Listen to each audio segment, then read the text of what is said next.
ಈ ಕಡೆ ಕೂತ್ಕೊಳ್ರಿ. ಎಲ್ಲ ಕೂತ್ಕೊಳ್ಳಿ, ಏನಿಲ್ಲ ಕೂತ್ಕೊಳ್ಳಿ ಪ್ಲೀಸ್. ಎಲ್ಲರೂ ಕೂತ್ಕೋಬೇಕು.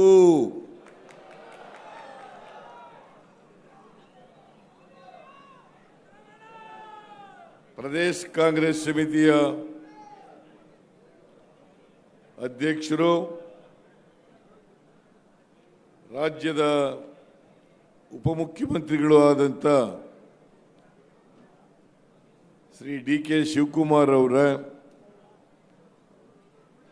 ವೇದಿಕೆ ಮೇಲಿರ್ತಕ್ಕಂಥ ಎಲ್ಲ ಸಚಿವ ಮಿತ್ರರೇ, ಮಾಜಿ ಮಂತ್ರಿಗಳೇ, ಮಾಜಿ ಶಾಸಕರುಗಳೇ, ಹಾಲಿ ಶಾಸಕರುಗಳೇ,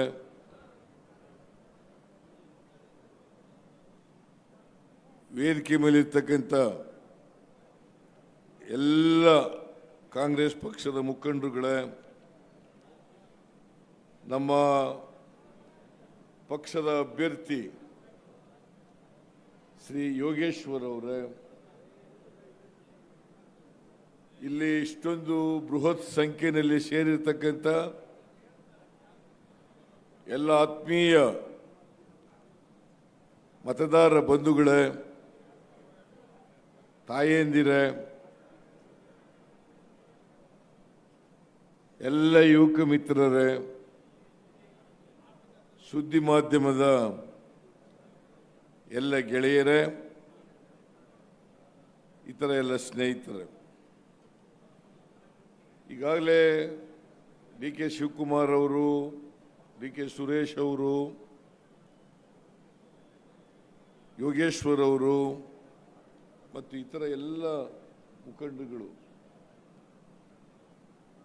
ನಿಮ್ಮನ್ನು ಉದ್ದೇಶಿಸಿ ಮಾತನಾಡಿದ್ದಾರೆ. ಎಲ್ಲರೂ ಕೂಡ ನಮ್ಮ ಪಕ್ಷದ ಅಭ್ಯರ್ಥಿ ಯೋಗೇಶ್ವರಿಗೆ ನೀವೆಲ್ಲರೂ ಕೂಡ ಆಶೀರ್ವಾದ ಮಾಡಬೇಕು. ಚನ್ನಪಟ್ಟಣ ಮತಕ್ಷೇತ್ರದ ಜನರು ಆಶೀರ್ವಾದವನ್ನು ಮಾಡಬೇಕು. ಅವರನ್ನು ಮತ್ತೊಮ್ಮೆ ವಿಧಾನಸಭೆಗೆ ಕಳಿಸಿಕೊಡಬೇಕು. ಅವರು ಚನ್ನಪಟ್ಟಣ ವಿಧಾನಸಭಾ ಕ್ಷೇತ್ರದ ಸೇವೆಯನ್ನು ಮಾಡಲಿಕ್ಕೆ ಅವಕಾಶವನ್ನು ಕಲ್ಪಿಸಿಕೊಡಬೇಕು ಅಂತೇಳಿ ಮನವಿಯನ್ನು ಮಾಡಿದ್ದಾರೆ.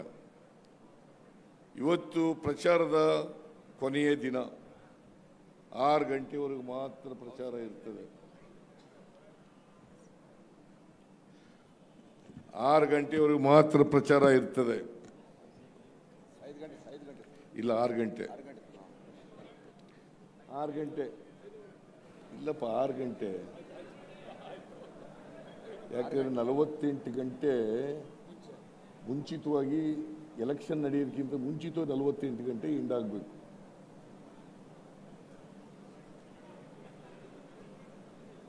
ಅದರಿಂದ ಇದು ಕೊನೆ ಪ್ರಚಾರ ಸಭೆ ಅಂತೇಳಿ ನಾನು ಭಾವಿಸ್ಕೊಂಡಿದ್ದೇನೆ. ನೀವೆಲ್ಲರೂ ಕೂಡ ಹೆಚ್ಚಿನ ಸಂಖ್ಯೆಯಲ್ಲಿ ಬಂದಿದ್ದೀರಿ. ನಿಮ್ಮನ್ನೆಲ್ಲ ನೋಡಿದಾಗ ನನಗೆ ಸಂಪೂರ್ಣವಾಗಿ ವಿಶ್ವಾಸ ಬಂದಿದೆ. ಯೋಗೇಶ್ವರ್ ಅವರು ಪೂರ್ವದಲ್ಲಿ ಸೂರ್ಯ ಹುಟ್ಟೋದು ಎಷ್ಟು ಸತ್ಯನೋ ಈ ಬಾರಿ ಗೆಲ್ಲದು ಕೂಡ ಅಷ್ಟೇ ಸತ್ಯ ಅಂತೇಳಿ ಸಂಪೂರ್ಣ ವಿಶ್ವಾಸ ಬಂದಿದೆ. ನಾನು 6ನೇ ತಾರೀಕು ಬಂದಿದ್ದೆ. 6ನೇ ತಾರೀಕು ಬಂದು ಸುಮಾರು 6 ಕಡೆ ಪ್ರಚಾರ ಸಭೆಗಳಲ್ಲಿ ಭಾಗವಹಿಸಿದ್ದೆ. ಅಲ್ಲೂ ಕೂಡ ಹೆಚ್ಚಿನ ಸಂಖ್ಯೆಯಲ್ಲಿ ಜನ ಭಾಗವಹಿಸಿದ್ರು. ಈ ಕ್ಷೇತ್ರದಲ್ಲಿ ಜನರಿಗೆ ಅರ್ಥ ಆಗಿದೆ. ಯಾರು ಕೆಲಸ ಮಾಡ್ತಾರೆ ಶಾಸಕರಾದರೆ, ಯಾರು ಜನರ ಜೊತೆ ಇರ್ತಾರೆ, ಯಾರು ಈ ಕ್ಷೇತ್ರದ ಅಭಿವೃದ್ಧಿಯನ್ನು ಮಾಡ್ತಾರೆ ಅಂತಕ್ಕಂಥದ್ದು ಬಹಳ ಸ್ಪಷ್ಟವಾಗಿ ಈ ಕ್ಷೇತ್ರದ ಜನರಿಗೆ ಗೊತ್ತಾಗಿದೆ. ಯೋಗೇಶ್ವರ್ ಅವರು ಹೊಸಬರೇನಲ್ಲ ಈ ಕ್ಷೇತ್ರಕ್ಕೆ. ಈಗಾಗಲೇ 5 ಬಾರಿ ಶಾಸಕರಾಗಿದ್ದಾರೆ. ನೀವು ಅವರು ಶಾಸಕರಾಗಿದ್ದಾಗ ಈ ಚನ್ನಪಟ್ಟಣ ವಿಧಾನಸಭಾ ಕ್ಷೇತ್ರಕ್ಕೆ ಏನು ಕೆಲಸ ಮಾಡಿದ್ರು ಅಂತಕ್ಕಂಥದ್ದು ನಿಮಗೆಲ್ಲ ಗೊತ್ತಿದೆ. ಅವ್ರನ್ನ ಆಧುನಿಕ ಭಗೀರಥ ಅಂತಲೂ ಕೂಡ ಕರೀತಾರೆ. ಕಾರಣ ಯಾಕಪ್ಪ ಅಂತಂದರೆ ಕೆರೆಗಳನ್ನು ನೀರು ತುಂಬಿಸಿ ನೀರಾವರಿಗೆ ಸಹಾಯ ಮಾಡ್ತಕ್ಕಂಥ ಕೆಲಸವನ್ನು, ರೈತರಿಗೆ ಸಹಾಯ ಮಾಡ್ತಕ್ಕಂಥ ಕೆಲಸವನ್ನು ಮಾಡಿದ್ದಾರೆ. ನಾನು 6ನೇ ತಾರೀಕು ಪ್ರಚಾರ ಮಾಡುವಾಗ ಯೋಗೇಶ್ವರ್ ಅವರು ಕೂಡ ಇದ್ದರು. ಏನಪ್ಪ ಯೋಗೇಶ್ವರ್, ಎಲ್ಲ ಕಡೆ ಹಸುಗಳನ್ನು ಸಾಕಿದ್ದಾರೆ, ನಿಮ್ಮ ಕಡೆ ಏನು ಉದ್ದೇಶ? ಜೊತೆಗೆ ಚನ್ನಪಟ್ಟಣ ತಾಲೂಕು, ನಾನು ಹಿಂದೆ ಬಂದಿದ್ದೆ ಪ್ರಚಾರಕ್ಕೆ, ವರದೇಗೌಡರ ಕಾಲದಲ್ಲಿ ಬಂದಿದ್ದೆ. ಆಗಲೂ ಈಗಲೂ ಬಹಳ ವ್ಯತ್ಯಾಸ ಆಗ್ಬಿಟ್ಟದಲ್ಲ, ಎಲ್ಲ ಕಡೆ ಹಸಿರು ಕಾಣ್ತಾ ಇದೆಯಲ್ಲ ಅಂತ ಕೇಳಿದೆ. ಅದಕ್ಕೆ ಅಲ್ಲಿ ಇದ್ದಂಥ ಯೋಗೇಶ್ವರ್ ಅವರು ಹೇಳಿದ್ರು, ಸರ್ ನಮ್ಮಲ್ಲಿ ಕೆರೆಗಳನ್ನೆಲ್ಲ ನೀರು ತುಂಬಿಸಿದ್ದೀವಿ, ಜನ ಹಾರ್ಟಿಕಲ್ಚರನ್ನು ಜಾಸ್ತಿ ಮಾಡ್ತಾ ಇದ್ದಾರೆ, ಸೆರಿಕಲ್ಚರನ್ನು ಜಾಸ್ತಿ ಮಾಡ್ತಾ ಇದ್ದಾರೆ, ಮತ್ತು ಅನಿಮಲ್ ಹಸ್ಬೆಂಡ್ರಿಯನ್ನು ಜಾಸ್ತಿ ಮಾಡ್ತಾ ಇದ್ದಾರೆ. ಹಾಗಾಗಿ ನಮ್ಮ ಕ್ಷೇತ್ರ ಇವತ್ತು ಎಲ್ಲ ಕಡೆ ಹಸುರಾಗಿ ಕಾಣಿಸ್ತದೆ. ಎಲ್ಲ ಜನರು ಕೂಡ ತೋಟಗಳನ್ನು ಮಾಡ್ಕೊಂಡಿದ್ದಾರೆ. ಆ ತೋಟಗಳನ್ನು ಮಾಡ್ಕೊಂಡಿರೋದ್ರಿಂದ ಇವತ್ತು ಆರ್ಥಿಕವಾಗಿ ನಮ್ಮಲ್ಲಿ ಬೆಳವಣಿಗೆ ಆಗಿದೆ.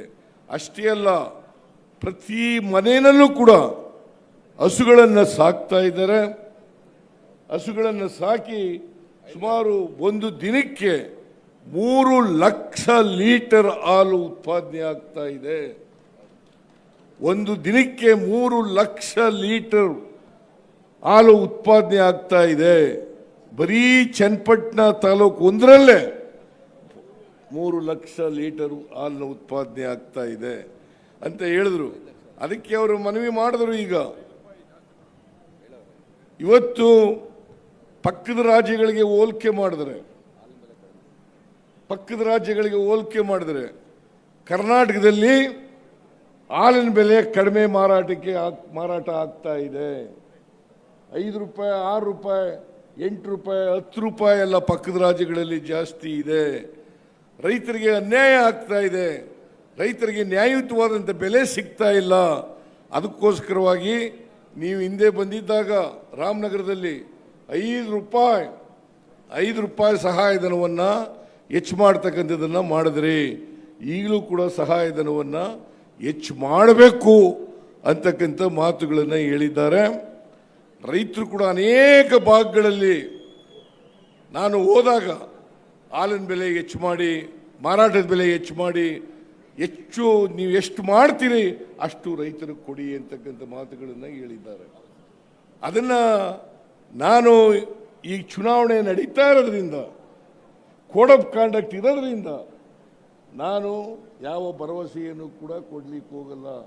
ಆದರೆ ರೈತರ ಪರವಾದಂಥ ತೀರ್ಮಾನವನ್ನು ಮಾಡ್ತೇನೆ ಅಂತಕ್ಕಂಥ ಮಾತುಗಳನ್ನು ಈ ಸಂದರ್ಭದಲ್ಲಿ ಹೇಳಲಿಕ್ಕೆ ಬಯಸ್ತಾ ಇದ್ದೇನೆ.